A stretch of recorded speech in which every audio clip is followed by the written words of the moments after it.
हाँ बच्चों, आज का टॉपिक है आपका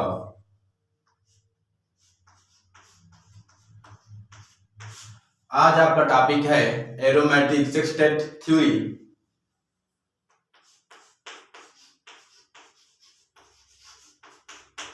aromatic sextet theory.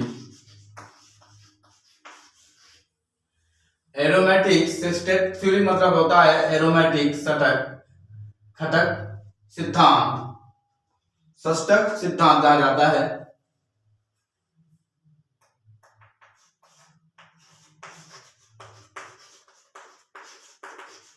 Definition of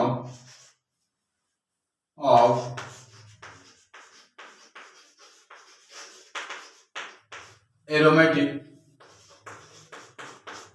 sextet theory।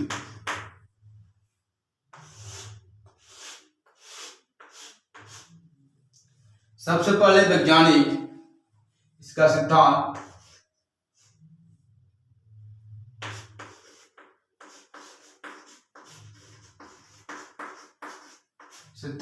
वैज्ञानिक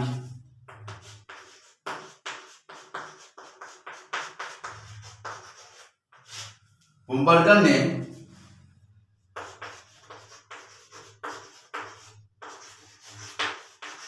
बुम्बर्गर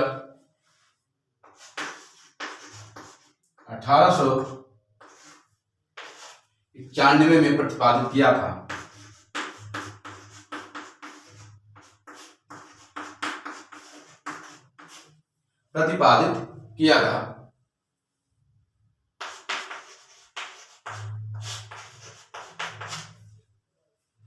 फिर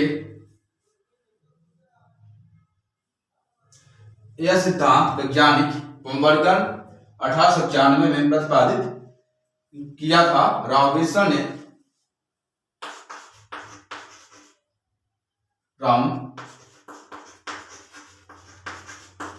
रॉबिन्सन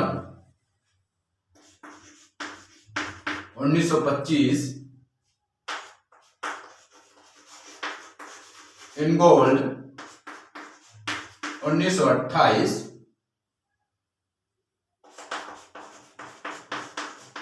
हुकल 1931 में यह संशोधन किया।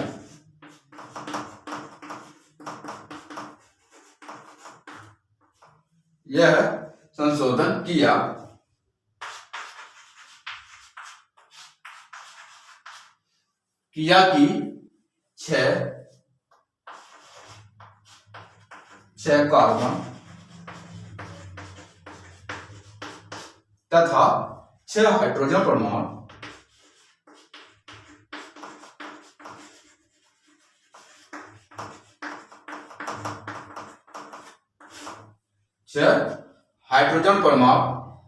जुड़ने के पश्चात, नोट करिए एक बार समझ लो, यह सिद्धांत वैज्ञानिक बुम्बर्गर 1891 में प्रतिपादित किया था।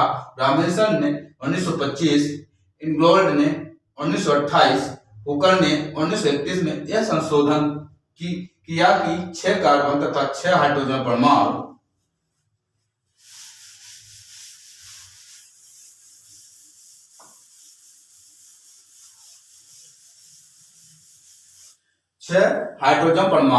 जुड़ने के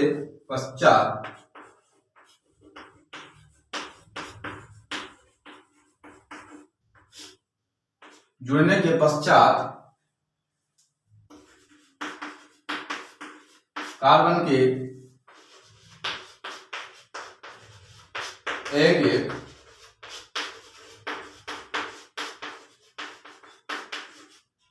इलेक्ट्रॉन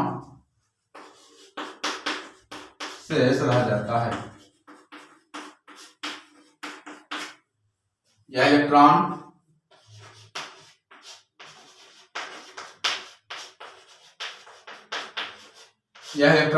आपस में मिलकर के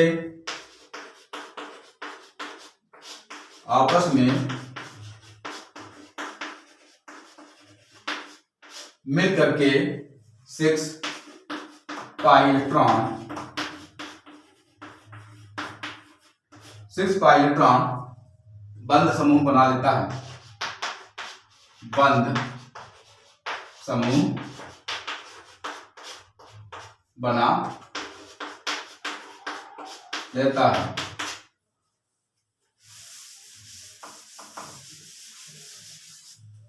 जिसे एरोमेटिक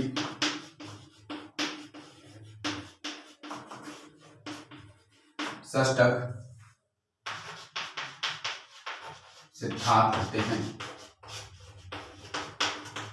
सिद्धांत कहते हैं। जुड़ने के पश्चात कार्बन के एक इलेक्ट्रॉन शेष रह जाता है। यह इलेक्ट्रॉन आपस में मिलकर के 6 पाई इलेक्ट्रॉन बंद समूह बना लेता है, जिसे एरोमेटिक षष्टक सिद्धांत कहते हैं। नोट कर लिए। चलो,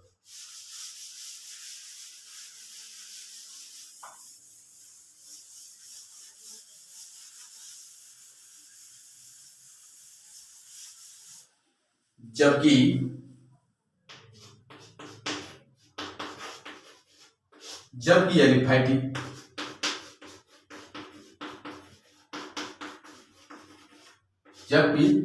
एलिफैटिक में 6 पाई इलेक्ट्रॉन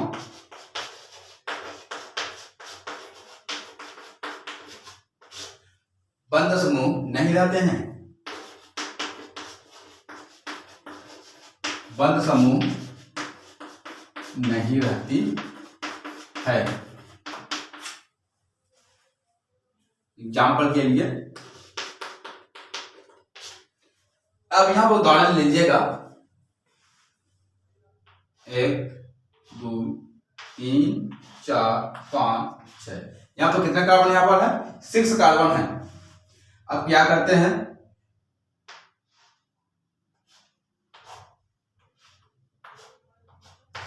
हाइड्रोजन जोड़ देते हैं इस तरह से,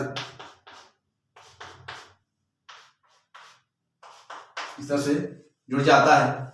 अब इसको बीच 5 लगा देते हैं इस तरह से, चिन्ह लगा देते इस तरह से, 2 3 4 5 6। इसे क्या कहते हैं हम? एरोमेटिक षष्टक कहा जाता है। या इसके बिल बना सकते हैं इस तरह से भी। बच्चों सोच का विशेष ध्यान दिया जाए, 1 2 3 4 5 6। इसे हम क्या कहते हैं? बेंजीन। उसके बाद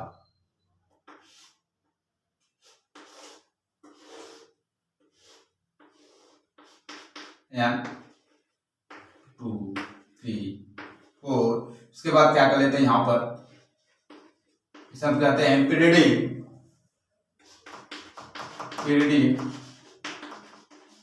अब इसके बाद यहां बना लेते हैं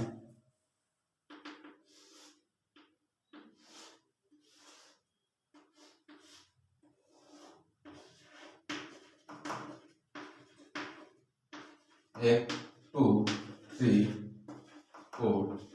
इसे हम कहते हैं फ्यूरेन। इसके बाद लास्ट बचता है आपका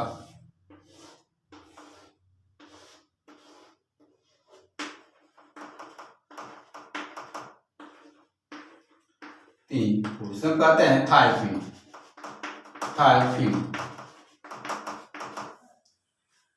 तो यहां पर ये जबकि एलिफैटिक 6 पाई इलेक्ट्रॉन बंद समूह नहीं रहती है, उसे हम क्या कहते हैं? एलिफैटिक कंपाउंड कहा जाता है, एलिफैटिक कहा जाता है। जिस तरह से बना हुआ है इसे हम क्या कहते हैं?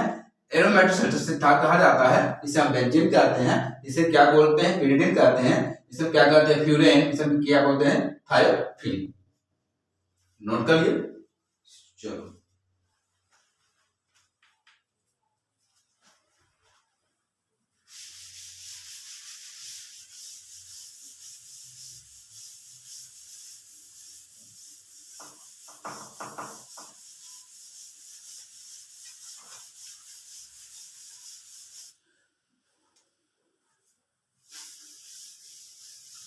दूसरा एग्जांपल आता है यहां पर आपका, दूसरा नंबर आता है रेजोनेंस फार्मूला।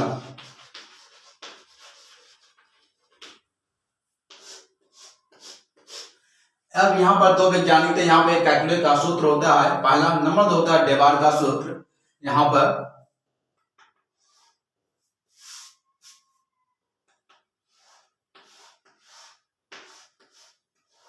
इसे हम कहते हैं, इस तरह से बना देते हैं चीज ऐसे। ये क्या बन जाता है, बेंजीन बन जाता है। अब मान लीजिए यहाँ से हम क्या करते हैं, एक चिन्ह लगा देते हैं, केवल एक ही तरफ होती है, और जैसे यहाँ पर लगा देते हैं डबल, इसका मतलब होता है रेजोनेंस से घूमता रहता है। यहाँ पर देखना आपको बेंजीन बना हुआ है, ये रिंग जो इस तरह रिंग लग जाता है, डबल पर लग जाता है, सिंगल फिर छोड़ा, फिर डबल लगा, फिर सिंगल छोड़ने के बाद डबल बन जाता है, फिर डबल सिंगल छोड़ने के बाद फिर डबल बन जाता है। ये भी क्या है आपका बेंजीन है, लेकिन अब जैसे इसका चिन्ह लगा देते हैं, इसके क्या होता है, घुमा हो जाता है, ये रिंग क्या होती है, घूम जाती है।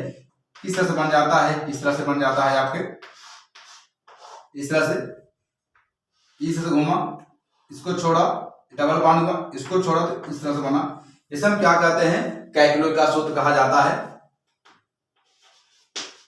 कैलकुलस सूत्र। अब यहां पर देख लेते हैं, नंबर 2 होता है यहां पर, ये तो कैलकुलस सूत्र होता है। दूसरा यहां पर आ जाता है डेवार का सूत्र। इस तरह से बना लेते हैं, यहां पर इसको छोड़ा, इस तरह से बनाया, ये बन गया इस तरह से।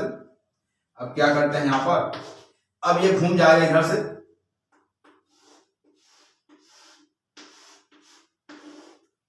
इस तरह से घूम जाता है। कैसे घूमता है, ऐसे घूम जाएगा, डायरेक्ट बन जाता है। यहां पर छोटा सा बना लेते हैं, ये समझ में आ जाएगा इस तरह से। ये इसके बाद अभी इधर बन जाएगा इस तरह से।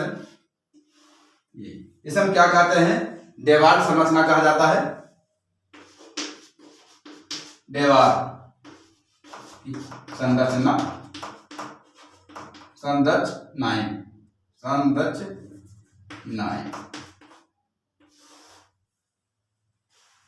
इस वैज्ञानिक ने, इन्होंने इसको उदाहरण के लिए 80% माना था। कैक्लो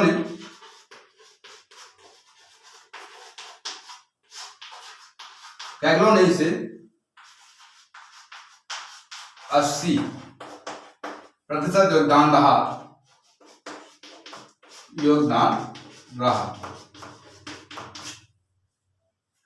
नोट करिए, ये कैलकुलस का सूत्र है, इधर साइड आप क्या है, डेवार की संरचना है, डेवार की सूत्र है।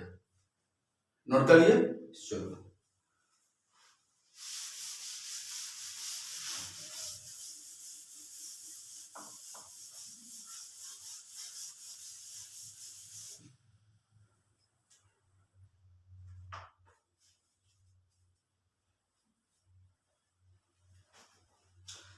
अब यहां पर देखते हैं कैक्लो ने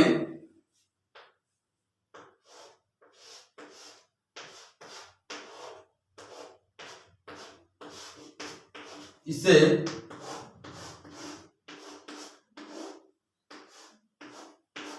कैक्लो ने इसे 80% योगदान रहा।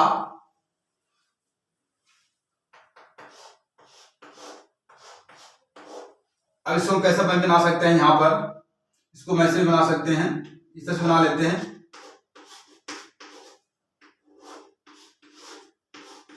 इसको ऐसे भी कर सकते हैं, दोनों एक ही चीज है, तो इसको ऐसे बना लें, इसको बना लें। लेकिन यहां पर हम देखते हैं कि जो सिंगल बॉन्ड होता है, यहां पर सिंगल बंध की लंबाई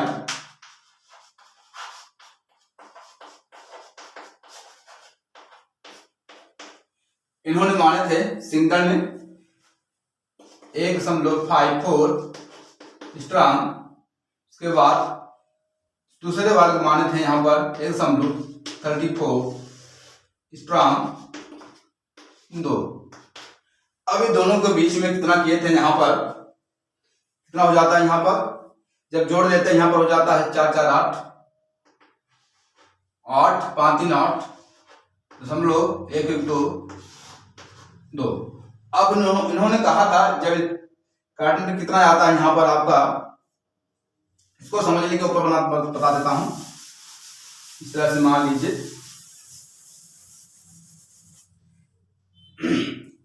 2.82 क्या करते कैसे करते थे, यहां पर कितना बन जाता है आपका 1.4 आ जाता है 1.44 स्ट्रांग। अब यहां पर उन्होंने कैक्लो ने कितना इसको मान लिए थे मैक्सिमम 1.4 स्ट्रांग पाया जाता है।